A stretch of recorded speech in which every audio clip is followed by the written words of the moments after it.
ये सूरज की गर्मी, ये जब समंदर पर पड़ता है तो समंदर का पानी का खारा पानी भाप बनकर आसमान में जाता है, फिर वो बादल बनता है और बारिश के सूरत में जमीन पर वापस आता है।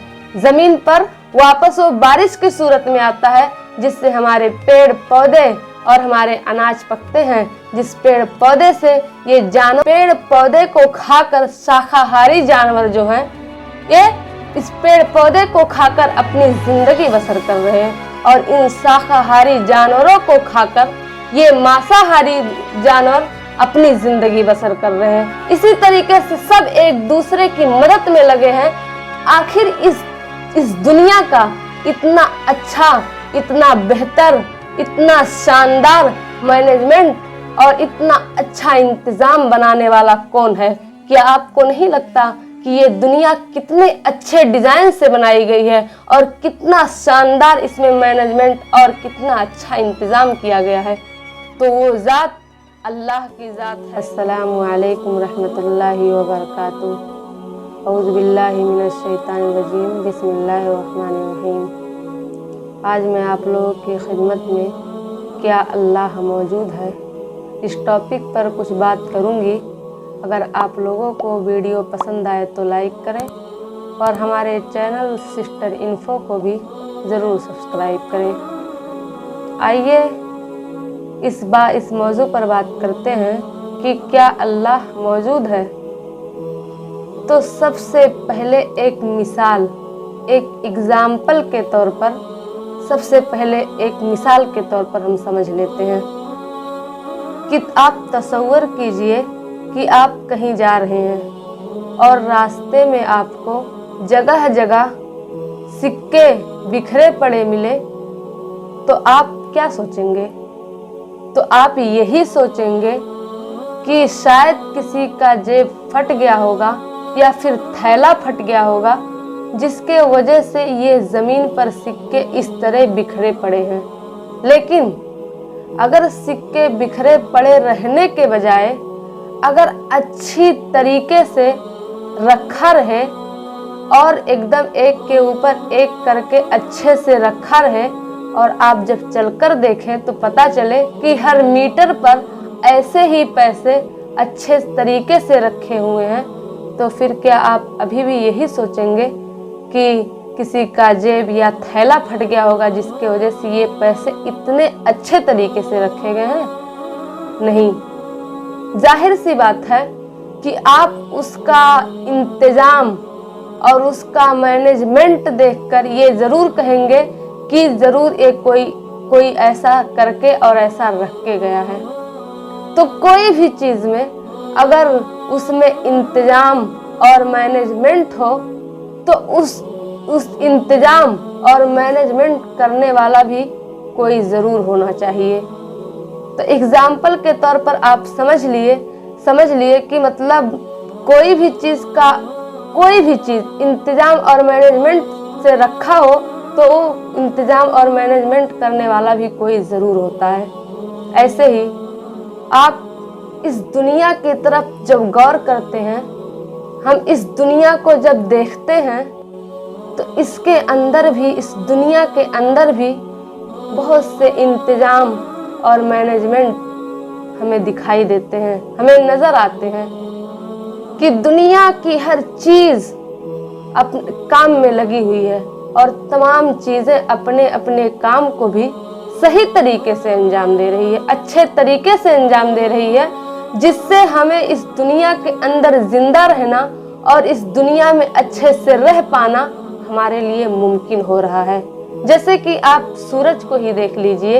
ये सूरज की गर्मी, ये जब समंदर पर पड़ता है तो समंदर का पानी का खारा पानी भाप बनकर आसमान में जाता है, फिर वो बादल बनता है और बारिश के सूरत में जमीन पर वापस आता है। जमीन पर वापस वो बारिश की सूरत में आता है, जिससे हमारे पेड़ पौधे और हमारे अनाज पकते हैं। जिस पेड़ पौधे से ये जानवर खाते हैं उसको, और हम भी उन तमाम अनाज को खाते हैं। तो इससे हमारे इस सूरज से हमें ये फायदा है कि ये और वही पानी जो अभी समंदर में खारा था वो भाप बनकर आसमान में गया, तो वही पानी मीठे पानी के सूरत में हमें वापस मिलता है और हम उस पानी को पीते हैं। ऐसे ही ये मौसम के इंतजाम है और ऐसे ही ये दुनिया की माहौल है। अगर इस दुनिया के सिस्टम में से, इस दुनिया के अंदर से अगर ये सूरज ही अपना काम करना बंद कर दे, तो फिर हमारे लिए इस दुनिया में रहना और इस दुनिया में अपनी जिंदगी को गुजारना मुश्किल ही नहीं बल्कि नामुमकिन हो जाएगा। तो ये है। और इसी तरीके से अगर हम अपने आसपास के जानवरों और जीवों पर भी नजर डालते हैं, इन जानवरों के ऊपर जब नजर डालते हैं तो उसमें भी एक मैनेजमेंट और इंतजाम नजर आता है। जैसे कि आप ऊंट को ही देख लीजिए। ये ऊंट जो है, ये जो ऊंट है, इनको रेगिस्तान का जहाज कहा जाता है। क्यों? इसके लिए क्योंकि ये रेगिस्तान के गर्म रेत पर भी आसानी से चल लेते हैं, आसानी से दौड़ लेते हैं। इसको इसीलिए इनको रेगिस्तान का जहाज कहा जाता है। क्यों? ये ऊंट जो है ये अपने कुब्ट के अंदर पानी को और खाने को जमा कर लेते हैं और ये कई दिन तक बगैर खाए पिए सफर करते हैं और ये इनके लिए आसानी होता है। और ये ऊंट अपने मुंह और पेट से जो कटीले भोजन होते हैं इसको ये आसानी से खा लेते हैं। और जब रेत पर आंधी का समय आता है तो ये ऊंट अपने नथुने को बंद कर लेते हैं, जिसके वजह से इनके आंखों में और इनके पलकों में कोई भी रेत नहीं पड़ता।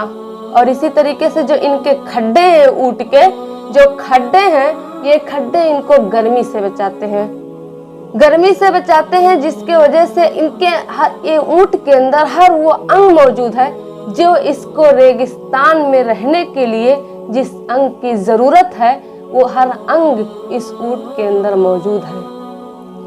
अगर अल्लाह रब्बुल आलमीन ने भी कुरान करीम में सूरह गाशिया में फरमाता है, अफला यंजुरून इलल इबली कैफा खुलिकत, क्या ये नहीं देखते कि ये ऊंट कैसे बनाए गए हैं?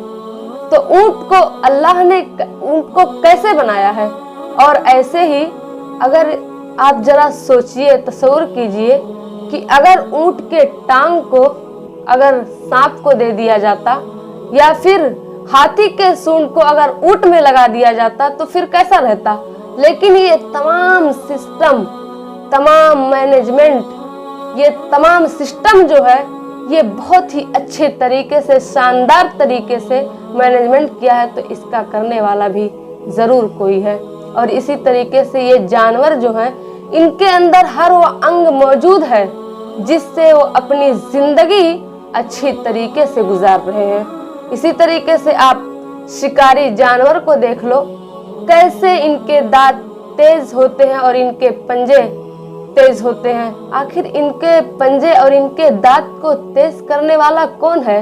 और यही जेबरा को देख लो, ये जेबरा जो है इसके ऊपर सफेद और काली धारी होती है। क्यों होती है? इसके लिए कि ये जेबरा जो है ये जोर से नहीं चल पाते, तेज दौड़ नहीं पाते, इसलिए अपने काली और सफेद धारी से जानवरों को धोखा देकर अपने जान को बचा लेते हैं। तो जेबरा को ये चीज सिखाने वाला आखिर कौन है? ये सब बताने वाला आखिर कौन है? कौन सी जात है? इसी तरीके से जब हम अपने ऊपर गौर करते हैं तो हमारे अंदर भी एक मैनेजमेंट और एक इंतजाम नजर आता है। कैसे ये एक एक अंग बनाए गए हैं और हर अंग काम भी कर रहे हैं। और हम इन तमाम अंगों से मिलकर ये जितने अंग हैं ये सब मिलकर एक ऐसा सिस्टम तैयार करते हैं जिस सिस्टम से हम अपने सारे काम आसानी से करते हैं। और आप जरा गौर कीजिए कि कैसे हम जब खाने को खाते हैं तो हजम करने वाला सिस्टम, इसी तरीके से आप इस चीज पर भी गौर करें कि हम सांस को लेते हैं तो जिससे हमारे पूरे शरीर के अंदर ऑक्सीजन पहुंचता है। और इस पर भी गौर करें, ये खून जो है ये हमारी चीजों को एक जगह से दूसरे जगह पर लेकर जाती है। और इस चीज पर भी गौर करें कि हमारे अंदर, हमारे कोशिका के अंदर एक फैक्ट्री, पूरी फैक्ट्री मौजूद है, जिसकी वजह से हमें ताकत पहुंचती है, ताकत मिलती है। और ये तमाम अंग न्यूरॉन के जरिए से हमारे दिमाग से जोड़े गए हैं। और जब दिमाग से जोड़ेंगे तो हम अपने दिमाग से, अपने हाथ, अपने पांव से, उस तरीके से अपने दिमाग से काम लेते हैं।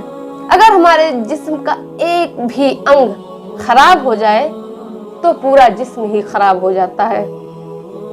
और हमारा पूरा जिस्म खराब होने, बल्कि मैं यूं कहूं कि जिंदगी ही बर्बाद हो जाता है। इसी तरीके से ये तमाम चीज, ये तमाम अंग बनाने वाला और ये सब ऐसा सब कुछ करने वाला, ये तमाम इंतजाम, मैनेजमेंट करने वाला आखिर कौन है? और इसी तरीके से हम दुनिया की सारी चीजों को देख रहे हैं। ये दुनिया की सारी चीज एक दूसरे की मदद कर रही है, एक दूसरे का सहारा बन रही है।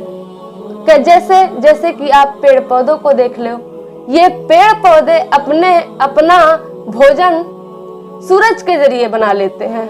और ये पेड़ पौधे को खाकर शाकाहारी जानवर जो हैं, ये इस पेड़ पौधे को खाकर अपनी जिंदगी बसर कर रहे हैं। और इन शाकाहारी जानवरों को खाकर ये मांसाहारी जानवर अपनी जिंदगी बसर कर रहे हैं। इसी तरीके से सब एक दूसरे की मदद में लगे हैं। आखिर इस दुनिया का इतना अच्छा, इतना बेहतर, इतना शानदार मैनेजमेंट और इतना अच्छा इंतजाम बनाने वाला कौन है? क्या आपको नहीं लगता कि ये दुनिया कितने अच्छे डिजाइन से बनाई गई है और कितना शानदार इसमें मैनेजमेंट और कितना अच्छा इंतजाम किया गया है? तो वो जात अल्लाह की जात है। और आप जानते होंगे कि कोई भी काम बगैर किए नहीं हो सकता। तो आखिर ये सब काम कैसे हो रहा है? इसको करने वाला जरूर कोई है और वो अल्लाह रब्बुल आलमीन की जात है। और आज के वीडियो में इतना ही बस है, क्योंकि वीडियो ज़्यादा लंबी हो जाएगी। लेकिन आने वाली वीडियो में इंशाअल्लाह दुनिया को इतना शानदार मैनेजमेंट कौन दे सकता है, सवाल नंबर 1।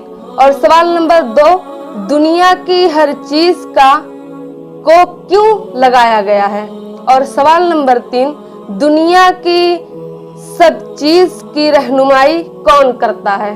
और सवाल नंबर 4, इंसान को सिखाने और हिदायत देने वाला कौन है? ये तमाम बातें इंशाअल्लाह आने वाली वीडियो में करूंगी। अगर आप लोगों को मेरी वीडियो पसंद आए तो लाइक करें और हमारे चैनल सिस्टर इन्फो को भी सब्सक्राइब करें। अस्सलामु अलैकुम रहमतुल्लाहि व बरकातुहू।